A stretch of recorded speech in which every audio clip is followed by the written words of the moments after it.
अच्छा जी, अभी तक हमने आर्गुमेंटेटिव एसे में जो चीज़ें डिस्कस की हैं वो ये था कि स्टेटमेंट ऑफ टॉपिक उसकी कैसे बनती है। हमने ये बात की थी कि उसके थीसिस के अंदर आपने अपना स्टांस को रिफ्लेक्ट करना है, क्लियरली नजर आना चाहिए कि आप किस साइड के, आप कौन सा स्टांस ले रहे हैं।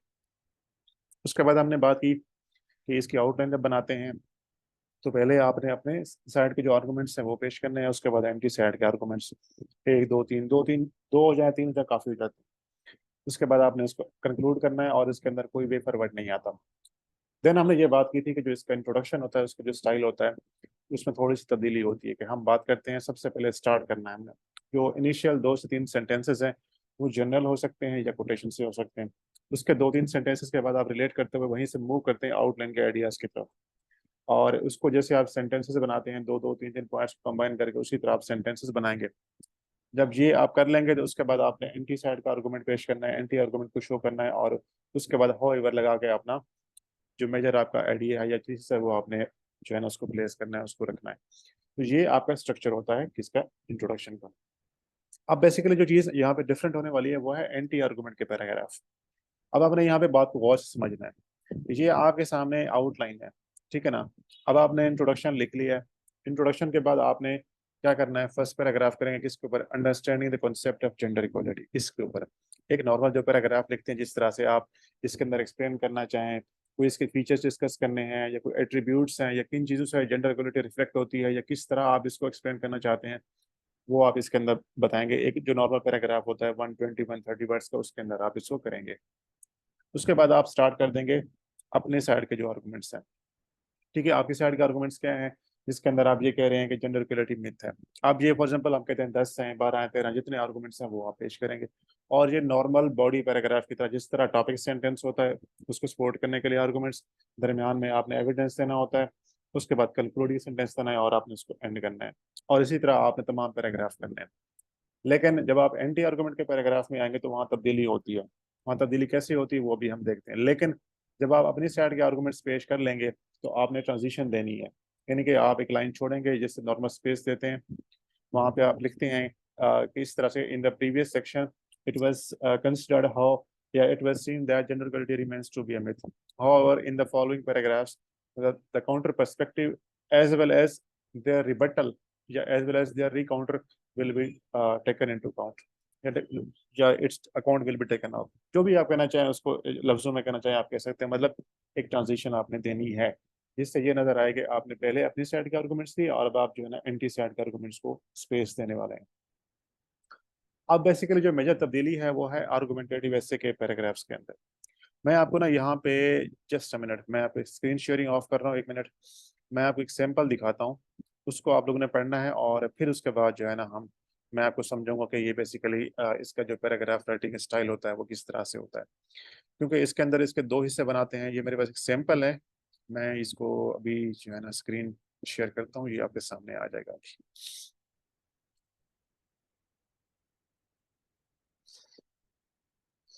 अच्छा जी, आई होप के ये आप सबको विजिबल है।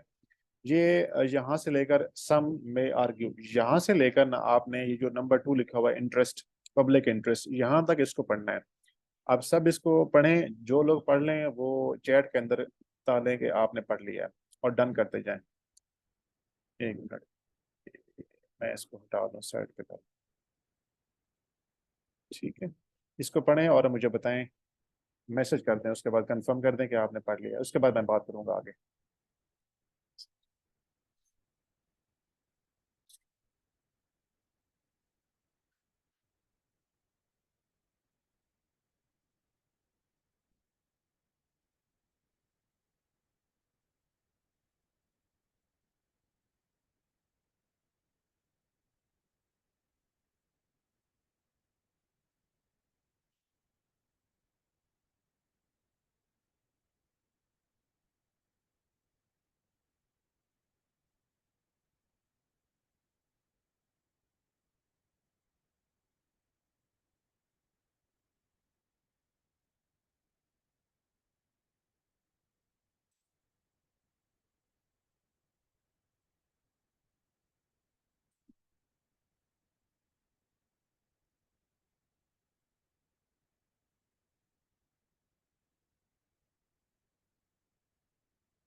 हाँ जी, आई होप कि आप सबने पढ़ लिया। अब देखें इस पैराग्राफ के अंदर ये, अच्छा ये कहाँ से लिया गया है? ये ऑक्सफोर्ड की डिक्शनरी है, जो एडवांस्ड लर्नर्स की डिक्शनरी, वहां से मैंने इसको जो है ना इसका स्क्रीनशॉट लिया था, बल्कि तस्वीर ली थी। ये एक आर्गुमेंटेटिव ऐसे के ऊपर उसका जो है स्ट्रक्चर बताया गया है, तो वहां से ये लिया गया है। अब इसके अंदर जो पैराग्राफ है ना, ये एंटी आर्गुमेंट का पैराग्राफ। अगर आप इसके पैराग्राफ को पढ़ें, जैसे कि आपने पढ़ा भी है, तो इसके अंदर आपको दो हिस्से नजर आते हैं। पहले हिस्से के अंदर क्या कर रहा है, वो फर्स्ट हाफ के अंदर एंटी आर्गुमेंट को इंट्रोड्यूस करवाता है। ठीक है, एंटी आर्गुमेंट यानी कि आपकी साइड के जो आर्गुमेंट के अगेंस्ट है, यानी कि जो आपके स्टांस के अगेंस्ट आर्गुमेंट है, उसे एंटी आर्गुमेंट कहते हैं। अब उस एंटी आर्गुमेंट को उसने फर्स्ट हाफ के अंदर जो है डिस्कस किया है, एक्सप्लेन किया है या रिलेट किया है। लेकिन सेकंड हाफ के अंदर उसी एंटी आर्गुमेंट की रिबटल दे दी है। रिबटल का मतलब है कि उसी को उसने गलत साबित कर दिया है, एक उसने सिंथेसिस पेश कर दिया है। और जब उसने उसकी रिबटल दिया है, तो बेसिकली उसने क्या कर दिया है, अपने स्टांस को सही साबित कर दिया है। तो आपने याद रखना है कि जो आर्गुमेंटेटिव ऐसे के अंदर एंटी आर्गुमेंट का पैराग्राफ होता है, उसके दो हिस्से होते हैं। ठीक है ना? यानी कि अगर आप 130 140 वर्ड्स लिख रहे हैं, तो 60 70 वर्ड्स जो फर्स्ट हाफ होता है, उसके अंदर एंटी आर्गुमेंट को पेश करते हैं, उसको इंट्रोड्यूस करवाते हैं। और जो नेक्स्ट हाफ होता है, उसमें आप उसी एंटी आर्गुमेंट की रिबटल देते हैं, उसी को रिफ्यूट करते हैं, उसी को आप गलत साबित करते हैं। और आप फिर पैराग्राफ का एंड कर रहे होते हैं अपने थीसिस के ऊपर। इससे क्या होता है कि वो जो आपने एंटी साइड का आर्गुमेंट देखा था, जिसको आपने कंसिडर किया था, उसको फिर आपने जो है उसकी रिबटल भी दे दी है, और रिबटल दे के आपने बेसिकली अपने स्टांस को सही साबित कर दिया है। लेकिन अगर आप एंटी आर्गुमेंट को लिखते हैं और उसके रिबटल नहीं देते हैं, तो इसका ये मतलब होता है कि वो अनएड्रेस चला गया है। और जब वो अनएड्रेस जाएगा, तो वो ऑटोमेटिकली आपके स्टांस के अगेंस्ट है। और इसका ये मतलब होता है कि आप अपने आर्गुमेंटेटिव एस्से में अपने ही स्टांस के अगेंस्ट जा चुके हैं, और उसकी आपने रिबटल भी नहीं दी। तो इसलिए वो फिर आपके लिए मसला क्रिएट होगा। इस चीज़ को आपने याद रखना है। अब इसी फार्मूले को इस्तेमाल करते हुए हमने जो कल ऐसे किया था आर्गुमेंटेटिव जेंडर इक्वलिटी इस समित, उसके एंटी आर्गुमेंट को पैराग्राफ लिख के देखते हैं कि वो कैसे लिखना है। मेरे पास एक सैंपल भी है, मैं आपको दिखाता हूँ अभी कि उसको हमने क्या लिखना है कैसे। आप देखें, ये आपने जब एंटी आर्गुमेंट के पॉइंट्स लिखे थे, जहाँ पे आपने कहा था कि some people argue that gender equality as compare to the past has been achieved. ठीक है, यानी कि वो आपकी साइड के अगेंस्ट आर्गुमेंट आ रहा है। अब इसके ऊपर पैराग्राफ करना कैसे करेंगे? आप स्टार्ट करेंगे उसी तरह टॉपिक सेंटेंस से। Some people argue that gender equality is no longer a myth and has been achieved. ठीक हो गया। उसके बाद आगे आप उसी की एक्सटेंशन करें, यानी कि तकरीबन जो फर्स्ट हाफ है उसी के अंदर आपने उसको डिस्कस करना है। They believe that as compare to the past nowadays women have more rights. Then they are taking part in politics, economics affair, as well as other important walks of life. They further provide various examples in this regard to make it clear that gender equality is a reality. ठीक है, ये आपने क्या कर दिया, anti side का जो argument है यहाँ तक पेश कर दिया। ठीक है, जब एंटी आर्गुमेंट आ जाएगा, आप उसको इंट्रोड्यूस करवा देंगे, फिर उसी को आपने गलत साबित करना है। हॉइवर लगाएं आप, उसके बाद आपने कहना है कि उसको इस तरह से रिबटल देनी है कि वो आपका स्टांस सही साबित हो जाए। अब ये सेकंड हाफ स्टार्ट हो रहा है। आपने कहना है, however, it is not the case. Gender equality as yet remains to be a dream. For instance, the latest gender gap index data by the World Economic Forum shows that the world needs 106 years to achieve gender equality. Hence, it has been seen that gender equality remains to be a myth. अब देखें, आपने जो second half है उसके अंदर क्या कर दिया, एक ऐसा आर्गुमेंट पेश किया है कि जिससे ऊपर जो एंटी आर्गुमेंट था वो ऑटोमेटिकली गलत साबित हो गया। जब आपने उसको गलत साबित कर दिया, जब उसको आपने रिबटल दे दी, तो आपने अपने थीसिस के ऊपर एंड कर दिया, यानी कि क्योंकि आपने अपना स्टांस सही साबित कर दिया। ये होता है आपके आर्गुमेंटेटिव एसे का स्ट्रक्चर। अगर आपके ऐसे में एक आर्गुमेंटेटिव एसे है, तो उसका भी स्ट्रक्चर इसी तरह से, दो हैं तो बिल्कुल इसी स्टाइल के ऊपर लिखे जाएंगे। यानी कि अगर आप दो लिख रहे हैं या तीन लिख रहे हैं, तो तमाम पैराग्राफ के अंदर एंटी आर्गुमेंट वाले में यही स्ट्रक्चर आपने फॉलो करना है। पहले हाफ के अंदर आपने एंटी आर्गुमेंट को इंट्रोड्यूस करवाना है, और सेकंड हाफ के अंदर आपने उसकी रिबटल देनी है। अब चूंकि ये थोड़ा सा मुश्किल काम है, यानी कि पहले आपको एंटी आर्गुमेंट भी ढूंढना पड़ता है, फिर उसकी रिबटल ढूंढनी पड़ती है। तो इसीलिए अगर आप इसके अंदर तीन से ऊपर जाएंगे, चार करेंगे, पांच करेंगे, तो आपके लिए काम लंबा होता जाएगा, काम मुश्किल हो जाएगा। कहीं ऐसा ना हो कि आप जो है ना इतने एंटी आर्गुमेंट के पैराग्राफ लिख लें, फिर आपको समझना है कि इसकी रिबटल कैसे देनी है। इसलिए दो आर्गुमेंट, दो एंटी आर्गुमेंट या तीन, दो मैं कहता हूँ बड़े आइडियल ऑप्शन होता है, दो तीन बस ये बेहतरीन ऑप्शन है। इससे ऊपर मत जाएं आप। अगर आप ये देते हैं, तो एग्जामिनर इससे जो है ना क्या कहते हैं कंफर्टेबल होता है, बल्कि वो इससे सेटिस्फाइड होता है कि आपने एंटी साइड को भी देखा है, काउंटर पर्सपेक्टिव को देखा है, और फिर आपने उसके रिबटल देके अपना स्टांस भी सही साबित किया है। ठीक है जी, ये बात समझ आइए किसी को? अगर किसी को ये बात समझ नहीं आई तो मुझे बताएं कि एक आर्गुमेंटेटिव एसे का जो पैराग्राफ होता है उसका स्ट्रक्चर कैसे होता है, कैसे लिखना है। ये मैं आपको सैंपल इसका स्क्रीनशॉट सेंड करूंगा, लेकिन अभी ये बताएं कि बात क्लियर है लिखने की हद तक, समझने की हद? हाँ जी, मुझे जिस चीज़ को समझ आ गई मुझे बता दें चैट के अंदर।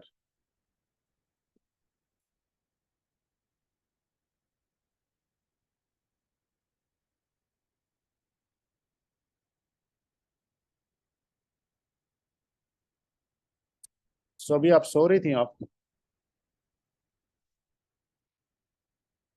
हाँ जी। सो अभी मैं ये बात कर रहा हूँ एंटी आर्गुमेंट के पैराग्राफ की। एंटी आर्गुमेंट के अंदर मैंने ये बताया ना कि आपने एक दो तीन जितने भी एंटी आर्गुमेंट दिए हैं उसके ऊपर पैराग्राफ कैसे करना है, इसके स्ट्रक्चर की बात हो रही है। जी बताएं, समझ आइए?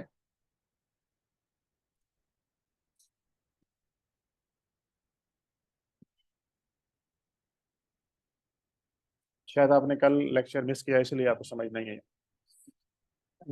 सर मुझे क्लियर कर दें कि ये अपने एंटीथेसिस का पैराग्राफ लिखते हुए कहा, sir I already told you कि मेरा ये टाइम थोड़ा बिजी था।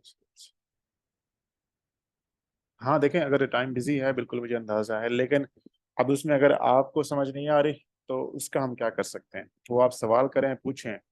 लेकिन ये कि अगर आप क्लास अटेंड कर सकते हैं क्लास अटेंड कर लें, अगर आपके लिए मुश्किल है तो रिकॉर्डिंग कल आपको मिल जाएगी इसकी, जो मैं आज रिकॉर्डिंग मुकम्मल कर लूंगा कल, उसके बाद आप सुन सकते हैं उसको। ठीक है। अब मैं ये है कि सारा कुछ दोबारा तो नहीं बता सकता, मतलब क्योंकि रिकॉर्डिंग कर रहा हूँ इसी के अंदर जो है ना, आप ये सारा कुछ जो है दोबारा से रिपीट करना, रिकॉर्डिंग लंबी हो जाएगी।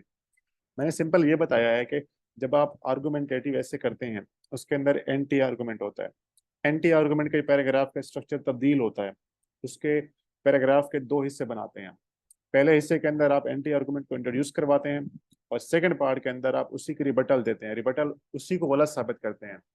गलत किस तरह साबित करते हैं कि एक नया आर्गुमेंट जिसको आप कहते हैं सिंथेसिस, उसके जरिए, यानी कि पहले आपने क्या बनाया था, थीसिस बनाया था, उसके बाद आपने दिया एंटीथीसिस। आप एंटीथीसिस को आपने जो है ना बेसिकली न्यूट्रल करना है किसके साथ? सिंथेसिस के साथ। तो जब आप उसको न्यूट्रल कर देते हैं तो ऑटोमेटिकली आपका स्टांस साबित हो जाता है। और इसी तरह आप अपने पैराग्राफ का एंड जो होता है ना, आर्गुमेंट एंटी आर्गुमेंट के पैराग्राफ का एंड अपने थीसिस के ऊपर कर रहे होते हैं। ठीक है जी, ये था यहाँ तक बात। अब थोड़ा सा हम देखते हैं कि जो कंक्लूजन है उसमें कोई तब्दीली होती है या नहीं होती। उसके अंदर कोई खास तब्दीली नहीं होती। ठीक है ना? यस बिल्कुल, it was a new thing, बिल्कुल।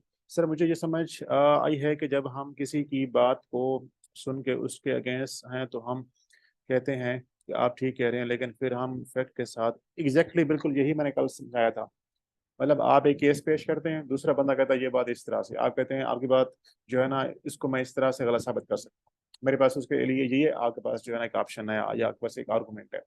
तो आप उसकी बात को स्पेस देते हैं, सुनते हैं, और लेकिन इस तरह एक नया आर्गूमेंट लेकर आते हैं कि उससे उनका जो पॉइंट ऑफ व्यू है वो न्यूट्रल हो जाता है और आपका जो स्टांस है वो सही साबित होता है। ठीक है जी। अच्छा, अब थोड़ा सा हम देख लेते हैं, फिर मैं इसकी रिकॉर्डिंग बंद कर दूंगा, कि जो आपका कंक्लूजन होता है उसके अंदर कोई तब्दीली आती है या नहीं आती। आर्गुमेंटेटिव एसे का जो कंक्लूजन है उसके अंदर कोई तब्दीली नहीं होती। आपने क्या करना है, सिर्फ ये ख्याल रखना है कि एंड पे जो ऑप्टिमिस्टिक लुक है ना वो खत्म करनी है। यानी कि आप स्टार्ट करेंगे उसी तरह, जब आपने एंटी आर्गुमेंट के पैराग्राफ मुकम्मल कर लिए उसी तरह स्टार्ट करें, टू कंक्लूड, कामा लगाएं, इट इज स्टेटेड दैट, उसके बाद थीसिस को लेकर आए। ठीक है, जब थीसिस ये आपने लिख दिया थीसिस, उसके बाद आउटलाइन के जो आइडियाज हैं वो लेकर आए। जब आउटलाइन के आइडियाज लेकर आएंगे, ठीक है, उसके बाद आपने क्या करना है, जब आउटलाइन के आइडियाज आप समराइज कर चुके होंगे उसके बाद आपने एंटीथेसिस का हवाला देना है। फॉर एग्जांपल आप कैसे कह सकते हैं कि सम पीपल बिलीव दैट, जैसे आपने अपने इंट्रोडक्शन में कहा था कि सम पीपल आर्ग्यू दैट, या some people argue against this stance या this point of view, and they believe that gender equality has been achieved. फिर आपने उसकी अगेन फौरन ही उसी उधर ही आपने उसको कहना है कि yet it has been observed, या it has been seen that gender equality has not been achieved, and various examples and data indicate that it is a myth is yet। जैसे कि आपने देखा कि ये जो इधर गया वो हमारे पास, एक मिनट, जैसे आपने देखा कि इसने यहाँ पे एंड किया है इसको किस तरह से कि फौरन से उसने उसकी रिबटल दी है, ठीक है ना, कि जो उसने एंटी साइड दी थी उसकी फौरन से रिबटल दी है। इसी तरह आपने अपने कंक्लूजन के एंड के ऊपर जब आपने एंटी आर्गुमेंट को पेश करना है तो फौरन उसका जो है ना आपने उसकी जो अपना स्टांस है उसको भी साथ आपने रीस्टार्ट करना है। तो इस तरह इनडायरेक्टली आप कह सकते हैं कि जो आपका कंक्लूजन है वो आपके थीसिस स्टेटमेंट के ऊपर एंड हो रहा होगा। ठीक है जी। अच्छा जी, अब इसमें आई होप कि ये बात क्लियर है। कंक्लूजन मैं रिपीट कर देता हूँ। अब देखें कंक्लूजन के अंदर मैं आपको स्ट्रक्चर समझाता हूँ इसका। मैं चलो यहाँ पे लिख देता हूँ स्टेप्स। पहला स्टेप ये है कि आपने जो है ना थीसिस से स्टार्ट करना है, ठीक है। उसी तरह start with thesis as usual. उसके बाद आउटलाइन समरी आपने पेश करनी है। देन उसके बाद एंटी साइड, एंटी थीसिस, ठीक है। और उसके बाद जो है ना इनडायरेक्टली रिपीट योर थीसिस, ठीक है। ये आपका जो है ना एक स्टाइल हो जाएगा आपका। बेसिकली आप अगर देखें तो तकरीबन मोर और लेस ये जो आपका इंट्रोडक्शन है उससे सिमिलर है ये, ठीक है ना। लेकिन यहाँ पे थोड़ा सा फर्क ये है कि आप अपने इंट्रो थीसिस से स्टार्ट कर रहे होते हैं और थीसिस के ऊपर इनडायरेक्टली आप एंड कर रहे होते हैं। तो यहाँ पे कोटेशंस पे आपने इसको एंड नहीं करना, ठीक है ना। आर्गुमेंटेटिव एसे का जो कंक्लूजन है उसको आपने कोटेशन के ऊपर आपने एंड नहीं करना, बस ये ख्याल रखना है, ठीक है। डिस्क्रिप्टिव ऐसे में एक्सपोजिटरी ऐसे के अंदर आप इसको कर सकते हैं, लेकिन यहाँ पे आप इसको जो है ना सर ये जो कोटेशन, स्टेप्स आपने लिखे हैं ये किस चीज के हैं सर? ये जो आपका कंक्लूजन होता है। सर अभी तो आप कह रहे थे कि पहले हम एंटीथेसिस से शुरू करेंगे कि it is to conclude it is stated that like it is observed that some people think नहीं नहीं नहीं नहीं नहीं नहीं नहीं, that हाँ। मैंने ये नहीं कहा। मैंने ये कहा to conclude it is stated that, उसके बाद थीसिस कहा मैंने, ये लिखा लिखा हुआ ऊपर। तो आपने कहा कि डायरेक्ट हमने उसको एंड पहले तो आप नहीं, मैंने गलत फिर अभी सुना होगा। आप दोबारा सुने, मैं समझाता हूँ आपको।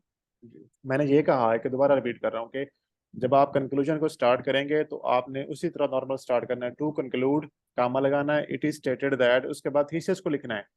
To conclude it is stated that various developments and factors या examples indicate that gender equality is a myth around the world. उसके बाद आप कहें कि this example, this women participation, this politics, जो भी आपके आइडियाज हैं आउटलाइन के वो उसको लेकर आए। और जब वो आप मुकम्मल कर लेंगे उसके बाद आप कहेंगे however some people या yet some people argue that gender equality is not considered to be a myth, it is considered as a reality। फिर उसके बाद आपने indirectly again उसको रिपीट करना थीसिस को, however it has been observed, it has been proved that gender equality is a myth। यानी कि ठीक है, पहले समझ आपने आ गई स्टार्ट सर। करेंगे थीसिस से, उसके बाद आउटलाइन के आइडियाज एंटी आर्गुमेंट को रिपीट लेकर आएंगे और उसकी फौरन से आपने उसको उधर ही रिपीटल देनी है। तो एंटी आर्गुमेंट जहां पे भी आता है ना उसको अनएड्रेस नहीं छोड़ना आपने, बस ये याद रखना है आपने। ठीक है जी, ये है आपकी जो है ना आर्गुमेंटेटिव ऐसे का स्ट्रक्चर मुकम्मल। पैराग्राफ कैसे लिखने हैं वो मैंने बता दिया, कंक्लूजन कैसे करना है वो बता दिया। अब इसकी असाइनमेंट क्या होगी कि इसी ऐसे के ऊपर gender equality is a myth मैं कोशिश करता हूँ फुल ऐसे को भेज दूँ आपको अगर मेरे पास पड़ा है। तो अगर इस पर ना हुआ तो जो हमारे पास दूसरा टॉपिक है फ्रेडली द नेम इज वुमन, उसके ऊपर आप लोगों को फुल ऐसे करना होगा। जो भी होगा मैं आपको भेज दूंगा असाइनमेंट। इसके ऊपर आपने आउटलाइन अगर बनाई हुई है, इंट्रो लिखा हुआ है, तो उसके अंदर आगे पैराग्राफ ऐड करेंगे, एंटी आर्गुमेंट के पैराग्राफ और कंक्लूजन। अगर नया टॉपिक होगा तो उसके अंदर आप फिर जो है ना सैंपल ऐसे से मॉडल ऐसे से हेल्प लेकर आप उसके अंदर आउटलाइन बनाएंगे, उसके अकॉर्डिंग इंट्रो करेंगे, बॉडी पैराग्राफ्स, एंटी आर्गुमेंट के पैराग्राफ और उसके बाद कंक्लूजन। ठीक है जी। तो ये आपका जो आर्गुमेंटेटिव ऐसे। अच्छा, यहाँ पे एक और चीज़ है। यहाँ पे शुक्र है कि मैंने इसको रिकॉर्डिंग को ऑफ नहीं किया। अब यहाँ पे ना एक और चीज़ है कि आर वाले ऐसे होते हैं, आप लोगों ने अक्सर देखे होंगे आर वाले ऐसे। ये इसको हम आर ऐसे कहते हैं, ठीक है ना। ये है कि IMF bailouts a road to stability a recipe for disaster, इसके अंदर आर इस्तेमाल हो रहा है, ठीक है। ये देखें। इसी तरह इंफॉर्मेशन टेक्नोलॉजी एक्सपेंडिंग ब्लेसिंग अर्कस। इसी तरह हमारे पास जो है ना कोई और टॉपिक भी हो सकते हैं, अगर एग्जांपल आती है तो मुझे बता दें। जो आर वाले ऐसे होते हैं ना वो भी प्योर आर्गुमेंटेटिव ऐसे होते हैं, इसके अंदर कोई तब्दीली नहीं होगी। इसी तरह जब आप इसका ऐसे करेंगे तो अगेन जो आर्गुमेंटेटिव ऐसे का स्ट्रक्चर है मुकम्मल वही फॉलो करना है। लेकिन यहाँ पे एक जो इंटरेस्टिंग चीज़ है वो ये है कि आर्गुमेंटेटिव ऐसे में जहां आपको एंटी आर्गुमेंट ढूंढना पड़ता है, जहां पे बेसिकली एंटी आर्गुमेंट दिया होता है पहले से ही। कैसे? फॉर एग्जाम्पल आप कहते हैं कि IMF bailouts road to stability और रेसिपी फॉर डिजास्टर। अब इसमें से आपने एक साइड चूज करनी है। आप कहते हैं रेसिपी फॉर डिजास्टर है, ठीक है, तो अब इसके एंटी साइड क्या बन जाएगी? रोड टू स्टेबिलिटी बन जाएगा। इसी तरह अगर आप कहते हैं कि एक्सपेंडिंग इंफॉर्मेशन टेक्नोलॉजी अब ब्लेसिंग है, तो उसके जो एंटी साइड वो कर्स बन जाएगी। तो आर वाले ऐसे के अंदर आपको एग्जामिनर ने ऑलरेडी जो है ना एंटी साइड या एंटी आर्गुमेंट है वो दिया होता है। तो आपने सबसे पहले काम क्या करना है? अपना स्टांस क्लियर करना है, कौन सी साइड को चूज करना है वो आपने स्टेटमेंट ऑफ टॉपिक थीसिस के अंदर नजर आनी चाहिए। उसके बाद आउटलाइन बनाएंगे, आउटलाइन बनाने के बाद अपनी साइड के आर्गुमेंट्स देंगे, उसके बाद एक दो तीन जितने भी एंटी आर्गुमेंट देने हैं वो देंगे। उसके बाद आप क्या करेंगे? कंक्लूजन देंगे। कोई वे फॉरवर्ड नहीं आएगा। उसके अगेन जब आप इंट्रो करेंगे वही स्ट्रक्चर जो कि आर्गुमेंटेटिव एसे के लिए होता है। उसके बाद बॉडी पैराग्राफ्स करेंगे, उसके बाद एंटी साइड के पैराग्राफ का स्ट्रक्चर जो मैंने अभी बताया है उसी को फॉलो करना है, और उसके बाद जो कंक्लूजन वो मैंने सिखाया है वही फॉलो करना है। बेसिकली आर वाले ऐसे में और आर्गुमेंटेटिव ऐसे सेम चीज होती है, इसके अंदर कोई फर्क नहीं होगा। आई होप कि ये आप सबको क्लियर है। मैं आपको एक ऐसे इसी के ऊपर भी कराऊंगा फुल ऐसे, ठीक है ना, लेकिन अभी मैंने आपको ये करवाना है gender equality is a myth या फ्रेंडली डायनेमिक्स वुमेन। इसके बाद हमने जो है बेसिकली इन दो में से आर वाला कोई एक ऐसे जो है ना मुकम्मल करना है, ताकि आप लोगों का जो आर्गुमेंटेटिव ऐसे का मसला हमेशा के लिए वो हल हो जाए। ठीक है जी, तो ये है हमारा आर्गुमेंटेटिव ऐसे के हवाले से, इसको हम यहीं पे एंड करेंगे। मैं यहाँ पे इसकी रिकॉर्डिंग ऑफ कर लेता हूँ ताकि फिर आगे हम जो सवाल वगैरह या बाकी चीज़ें हैं वो ले सकें।